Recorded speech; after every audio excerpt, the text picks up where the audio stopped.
In July of 1971, I saw Guru for the first time.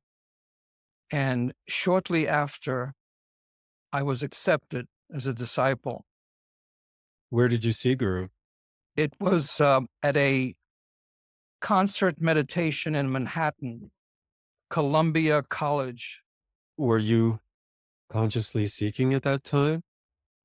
I was seeking, although I can't say consciously. I was interested. It gave me joy to look. I went to see quite a few masters, but it's hard to say consciously because I was young and honestly, I didn't know what I was doing. But once I saw Guru, I knew that he was what I was looking for. He had what I needed. And so there was no question when I approached Guru, he was radiating, and I'd never seen that in anyone, and even the few spiritual masters that I went to see before. And so I knew that Guru was the real thing and what was meant for me. What was the process you went through to become a disciple? I was a hippie, as we all were in those days. You mean you had hair? I had lots of hair, very long hair, and at times a beard, and I was enjoying drugs, but I knew something was missing. So I started searching. As I said, unconsciously, I read books about the occult and spiritual life. At that time, there were many groups in the city, and I went to quite a few groups and actually saw several spiritual masters. And then once you saw Guru, did you write a letter? How did you become his disciple? I started attending all the public events. There were a Jersey center and a few other centers, and some of the events were public. And so I started going to every public event, every event that I could attend to see Guru. And being a graphic designer, I presented Guru a transcendental with the cosmos behind it. And when Guru received it, he invited me to come up. When Guru invited me up, he put his hands on my head and blessed me, and that I would consider my acceptance as a disciple. In those days, Guru would bless people directly by putting his hands on their heads much, much more often than he did in later years. So then after that, you started going to the center meetings? Yes, mostly in Connecticut. And was Guru going to Connecticut twice a week at that time? Actually, once a week on Monday. Monday evening was the Connecticut Center, and Guru would almost always go there. It was quite a large center. What would Guru do at those meetings? There would be meditations, occasional talks, some singing. It was a fairly small space. It was the basement of a Kuti's house. And, prasad, if I remember, on rare occasions, something would be shown, but not that often. It was mostly meditation and Guru speaking, reading certain things, poems, other things, and occasional groups or people performing.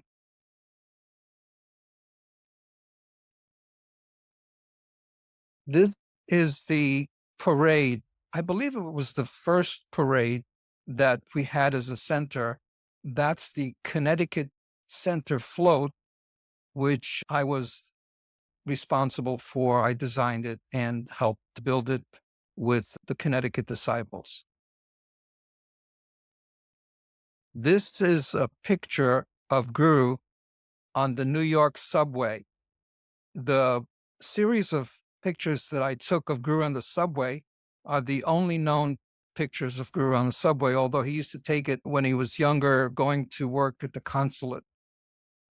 We were on the center bus going to Manhattan for a meditation. We were on the bus going to the concert, and the bus broke down. And so we all jumped on the subway and took the subway into Manhattan. And that's when I took these pictures. That's Tanima reading over Guru's shoulder, and that's Ranjana in the background, and next to Guru is Sanatan.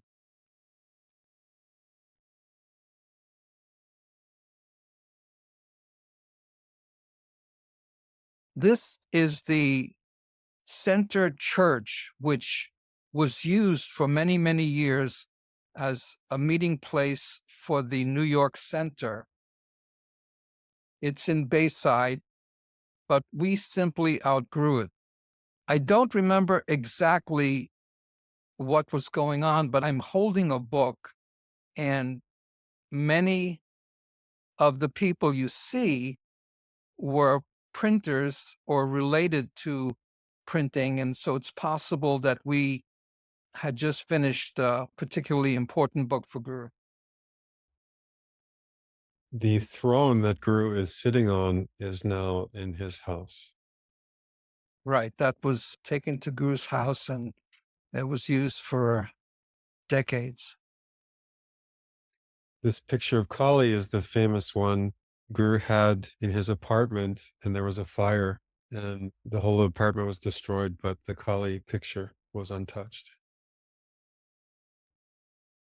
This is one of the many galleries that we had, and I was one of the people that worked on the galleries, and why you see me in regular clothes and messy and exhausted and unshaved. We worked very hard for Guru's galleries, and they were a major achievement, and Guru was always blessing us for our work. They would rent a space someplace in Manhattan, usually. They would have to transform this usually very dirty, messy space into a beautiful gallery. And the two great heroes of all the galleries were Rupantar and Sanatan. They worked tirelessly to transform these spaces that were sometimes given to us for free because we would clean them up and make them very rentable. Here we're bringing the cake, Guru's birthday cake, in 1975.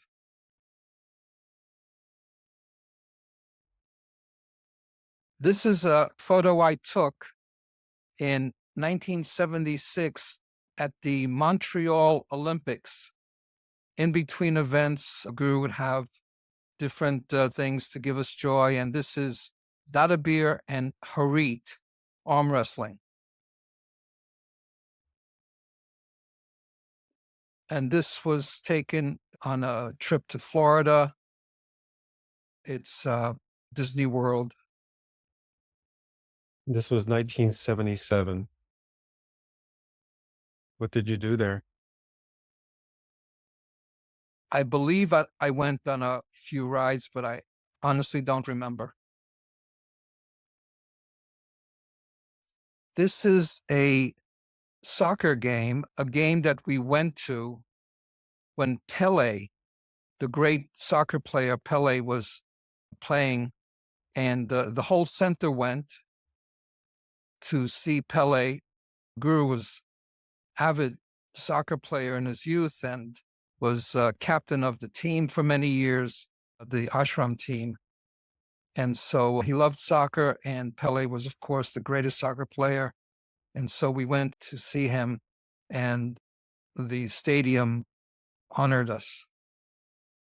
This was also in 1977.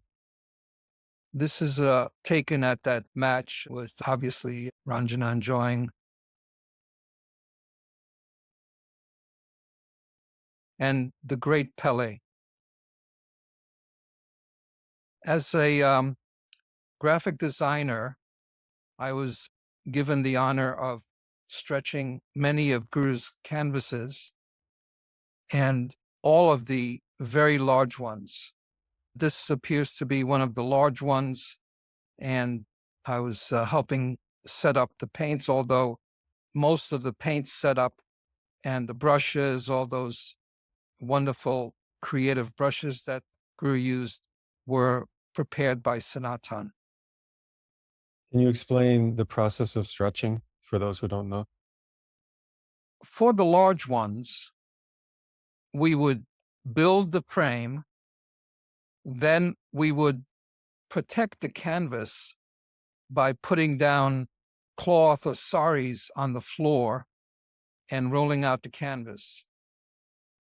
The canvas would be laid down on the floor, protected by cloth or saris, and then the frame would be placed on it, on the floor, and then we would start stretching the material and stapling all around. Once it was stapled all around, we would stand it up and then paint it with white gesso, the primer for the painting. And miraculously, the gesso would seem to dry right before Guru started.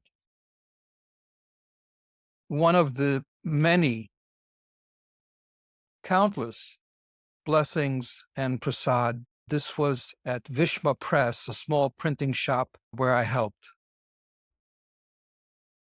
At this time, you were working at the UN, right? On and off at the UN, yes. Before I started at the UN, I was helping at Vishma Press, and during my 2 years at the UN, occasionally I would be helping at Vishma Press. At that time, the books were printed at Agni Press, but the center needed many, many other smaller things, printed posters, flyers. And so Vishma Press provided that service, as well as being a commercial printer. A typical event at PS 86, you see us in our guard uniforms, and many of the boys were assigned to be guards, and we had numbers. I think Savisachi was number 1, and you're seeing Shurashri and Kanan. I'm fairly certain that this is one of the performances by the Immortal Singers. The Immortal Singers was the only group that Guru personally tested. We had to perform for Guru personally to get into this group. Guru would play a little tune, and we would have to sing it.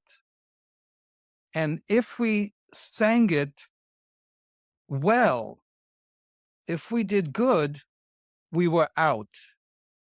If we sang it very badly, we were in. And so the Immortal Singers were Guru's bad boy singers. This group ultimately became Chidananda's group. This is the guard uniform. Yes. You can see all the guards had a name tag. And then there's The number on the collar and the badge. I think on the left is SCC, right? possibly, and on the other side was your number. SCC Shri Чинмоя Center. Abakash, was this part of the uniform? It's possible. I believe it's a gold pin with a center boat on it. The golden boat. The patch on the arm said Shri Чинмоя Center Service, right?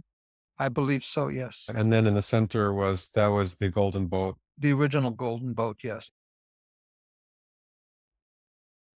This appears to be a function at the UN where we were serving people a meal.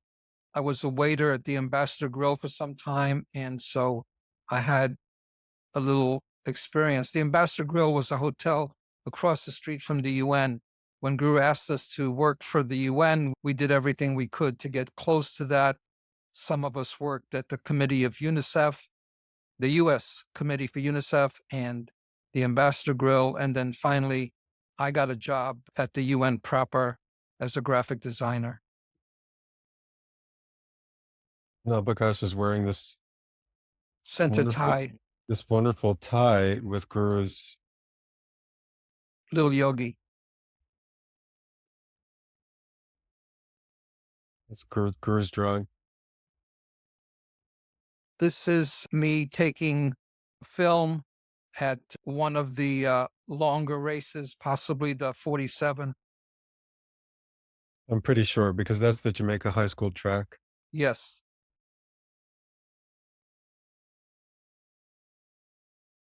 In the early days, Circus was very important. We had 2 practices a week where Guru attended, and it was compulsory for people under 50 years to perform in some way in the circus. How did you become interested in fire eating? Well, as I said, circus was very big at the time. I started out in the karate act and then in a clown act. And then I came across fire eating. And over the years, I developed it into one of the prominent acts of the circus. I'm going to share the topmost secret of fire eating. Don't scream when you burn yourself. So you were saying that at some point fire eating was banned. Yes, there was a big fire in a club in the city and many people died. And so they became very sensitive to having fire in public places.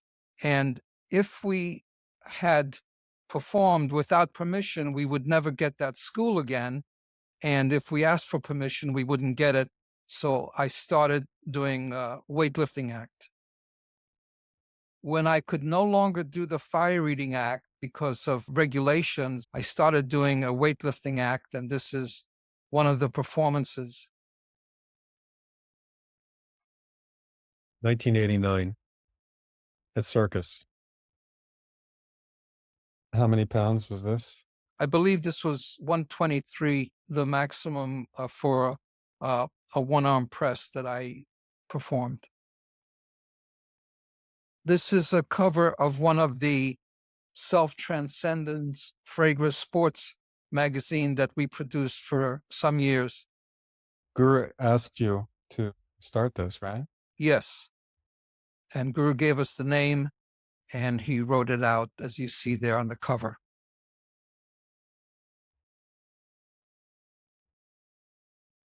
Another issue of the magazine.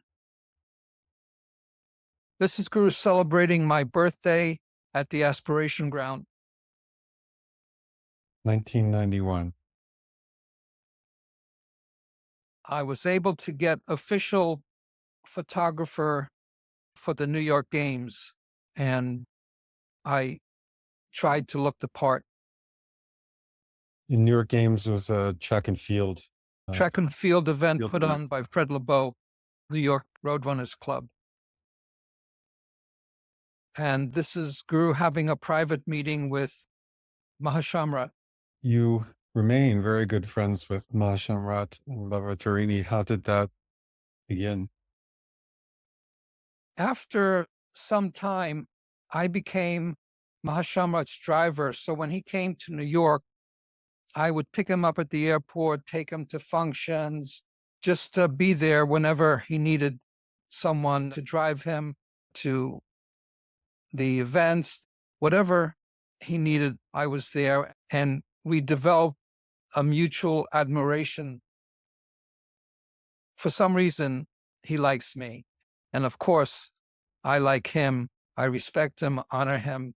He is a great human being. And like I said, for some reason, he likes me. This is Mahashamrat training Guru at the Aspiration Ground. Mahashamrat obviously is one of the foremost bodybuilders of all time, 5-time Mr. Universe, and he was kind enough to work with Guru whenever Guru wanted. But these were photos you took, Abakash. Another one.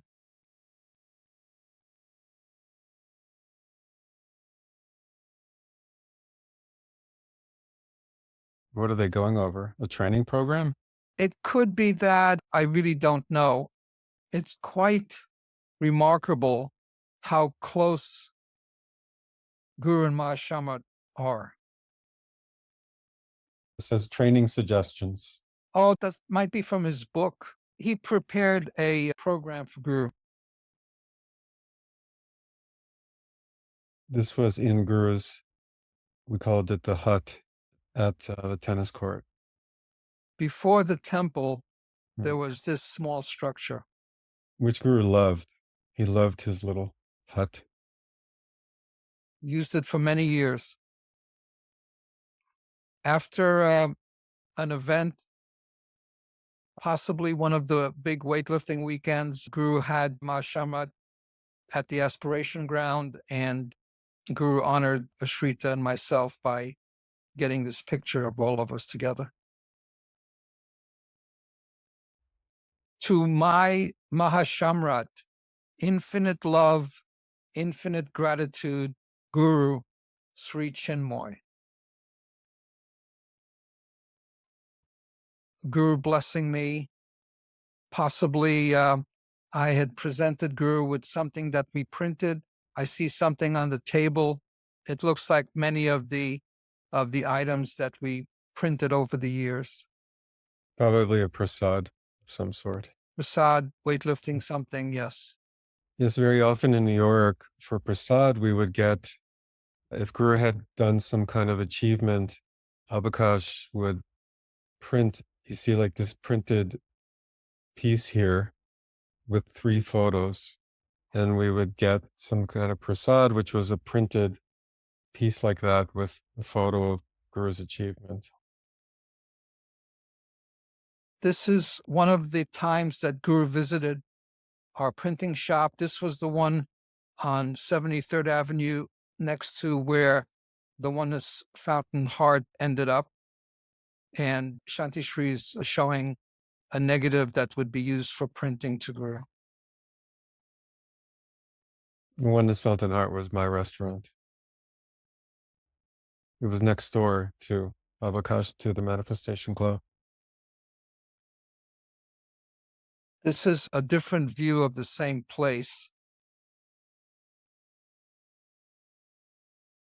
And this is Guru celebrating my birthday at the house. And this is in front of the Enterprise. Guru training for his famous platform lift. This was actually at my restaurant. That's me behind Abakash there. Guru visited the restaurant and Abakash came to get prasad. A picture of one of the 5 locations of the Manifestation Glow and one of our most enthusiastic workers, Rupantar. And when he said 5 locations, it doesn't mean 5 locations at once. It means No. years he was in No. 5 different places. Yeah. Small to bigger, biggest, and then now small again. And this is my perfectly neat and organized office.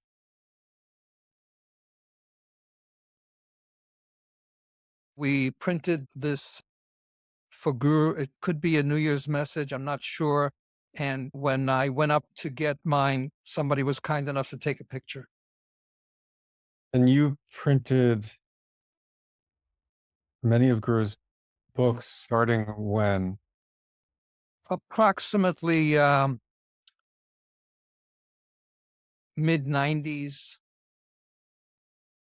Yes, starting the mid-90s, you started printing Guru's books. Yes. And at times we were doing 1, even 2 books a week. And this is a picture that I took at the Millennium Peace Concert in 2000. It was actually end of 1999, just before the millennium. In Central Park, Manhattan.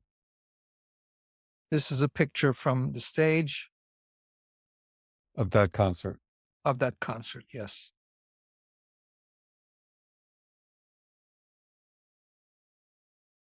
Another cover of the sports magazine. It's really hard looking at a photo like this to appreciate just how much weight Guru is lifting. 700 pounds it's 317 kilos. It's as if Guru is lifting a refrigerator with each hand. A big kitchen refrigerator in each hand. This is Wayne D'Amelia, the top promoter of bodybuilding in the world. He used to promote the Mr. Olympia, Miss Olympia, the Night of Champions. And to the right is Mike Katz, one of the legends of the bodybuilding world. At one time, Guru said that I was the bridge between the bodybuilding world and him. I still talk to Wayne regularly, and of course, Mahashamrat, and recently spoke to Mike Katz. He was in the famous movie with Arnold called Pumping Iron.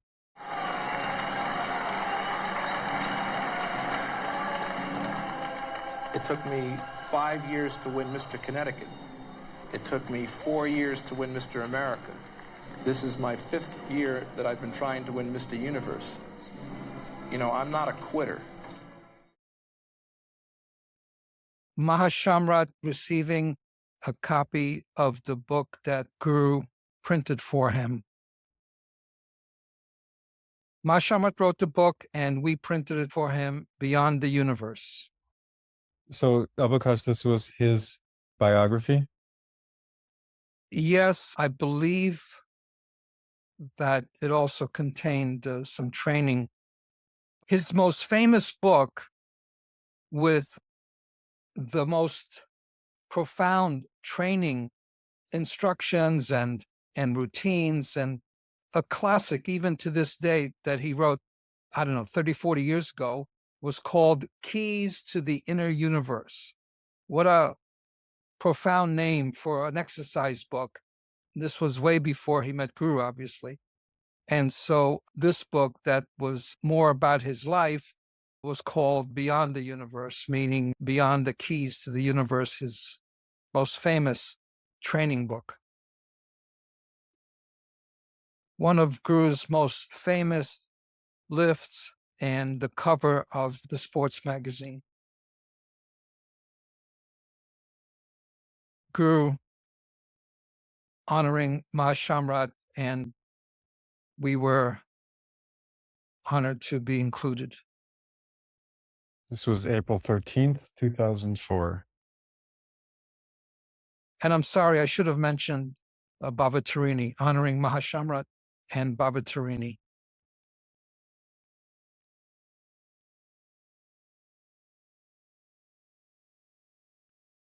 This was again at my restaurant, the Oneness Fountain Heart, actually on my birthday in 2006.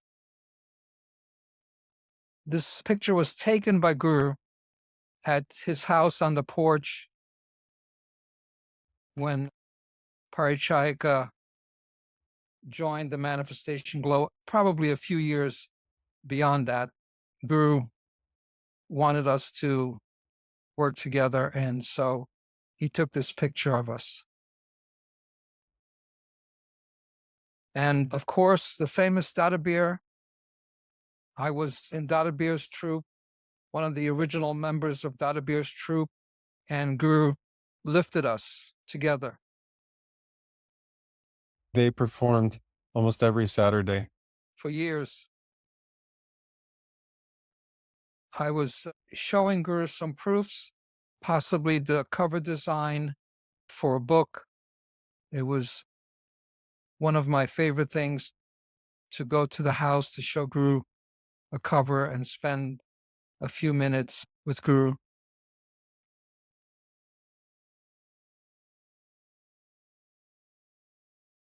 Tell me the best play you did at Aspiration Ground.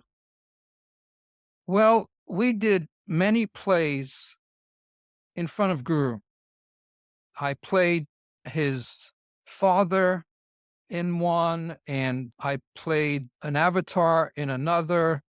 So I would say any play that we did in front of Guru has to be my favorite because we got the most inwardly.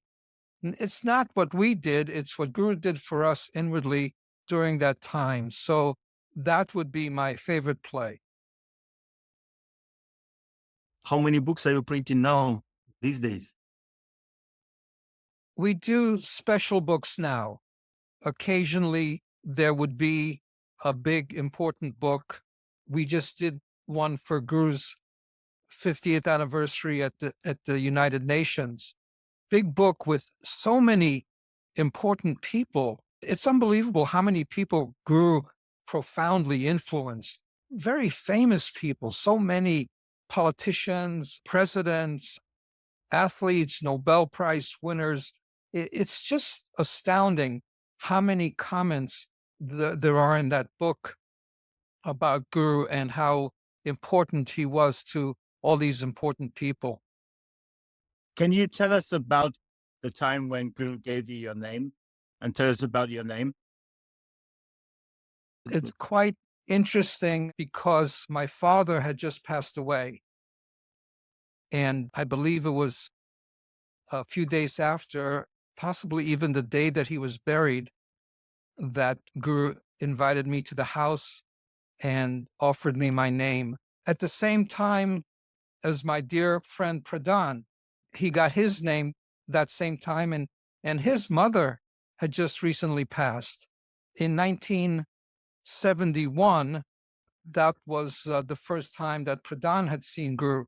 So we came to Guru at the same time, and we got our names at the same time.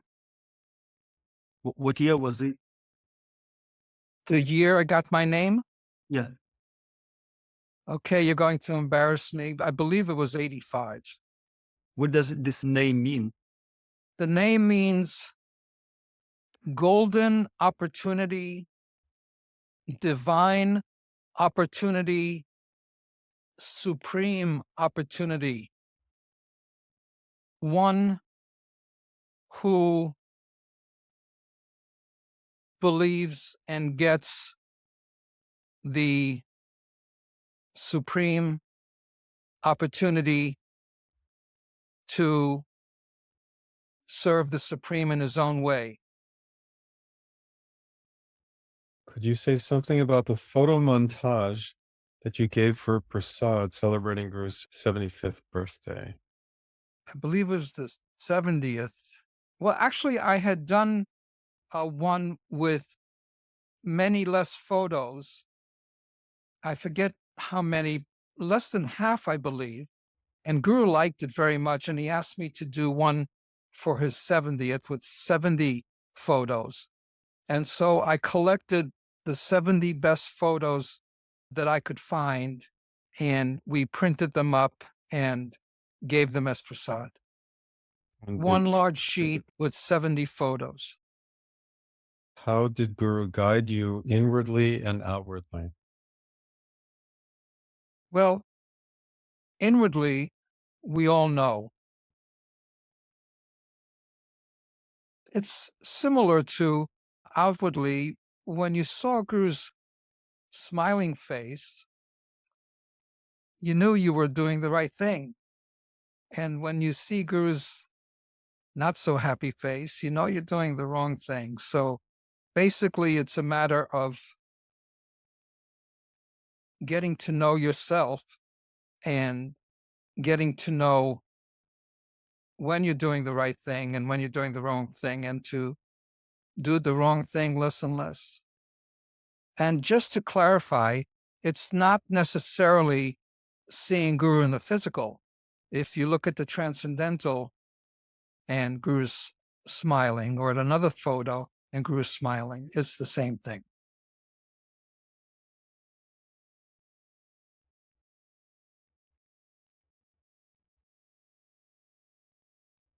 Thank you, everyone, for this golden opportunity.